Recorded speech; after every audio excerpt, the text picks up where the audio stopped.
It was 2 years ago the security forces delivered their biggest single blow to the IRA in South Armagh.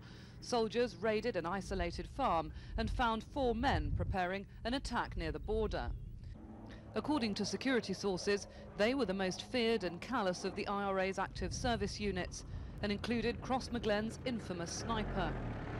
In the raid, soldiers found the US-made Barrett Light 50 armour-piercing rifle, which had been responsible for the deaths of 9 security force lives since 1992. There was also a stolen Mazda, converted for use as a mobile firing platform.